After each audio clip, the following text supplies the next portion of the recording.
বন্যার রান্নাঘরে আপনাদের জন্য আজকে নিয়ে চলে এসেছি হরেক রকমের ভর্তা রেসিপি নিয়ে। আজকে হবে ভর্তা পার্টি এবং সেই সাথে থাকবে সুন্দর সুন্দর টিপস।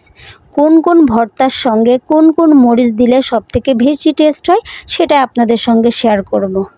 তো এখানে আমরা পেঁয়াজ কুচি করে নিয়েছি, সাথে নিয়েছি কাঁচামরিচ কুচি, পরিমাণ মতো লবণ দিয়ে মাখিয়ে এর সঙ্গে অ্যাড করে দিব সরিষার তেল। এভাবে আমরা আজকে মরিচের ভর্তাগুলো আগে থেকে করে নিব, তাহলে ভর্তাটা করতে সুবিধা হবে। কিছু কিছু ভর্তা আছে কাঁচামরিচের সাথে কিছু ভালো লাগে আর কিছু শুকনো চালের সঙ্গে। তো যারা জানেন না জেনে নিতে পারেন আমার ভিডিওটি দেখে, আর ভিডিওটি ভালো লাগলে অবশ্যই সাবস্ক্রাইব করে পাশে থাকবেন। শুকনো মরিচ, পেঁয়াজ কুচি, লবণ দিয়ে মাখিয়ে সরিষার তেল অ্যাড করে তৈরি করে নিয়েছি, এতে আমাদের ভর্তাটা সুবিধা হবে। এবং এখানে অনেক রকমের সবজি আমরা ভাপে সিদ্ধ করে নিয়েছি।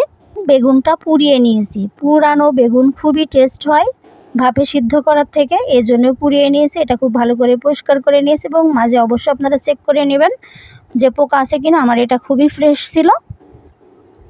এর সঙ্গে কাঁচামরিচটা খুবই ভালো লাগে কাঁচামরিচের ভর্তা দিয়ে মাখিয়ে নিলে, এর জন্য এই বেগুনটা কাঁচামরিচ পেঁয়াজ দিয়ে ভর্তা করেছি। আপনারা একবার ট্রাই করতে পারেন। এটা সবথেকে বেশি ভালো লাগে রুটির সঙ্গে বেগুন ভর্তাটা। এখানে করব আলু ভর্তা। আলু ভর্তাটা অবশ্যই শুকনো মরিচের সঙ্গে খুবই ভালো লাগে, এই জন্য শুকনো মরিচের ভর্তার সঙ্গে করে নিয়েছি।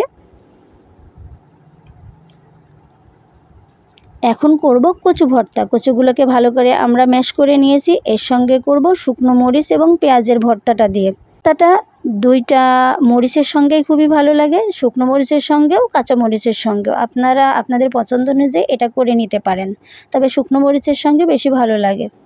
আমি মাঝে মাঝে দুটা দিয়েই করি। এখানে একটু লবণ অ্যাড করার প্রয়োজন ছিল, এজন্য একটু লবণ অ্যাড করে নিয়েছি। এখানে করব কুমড়ো ভর্তা। এই মিষ্টি কুমড়োটা কাঁচামরিচের সঙ্গে খুবই ভালো লাগে, আর কুমড়ো তো স্বাস্থ্যের জন্য খুবই উপকারী।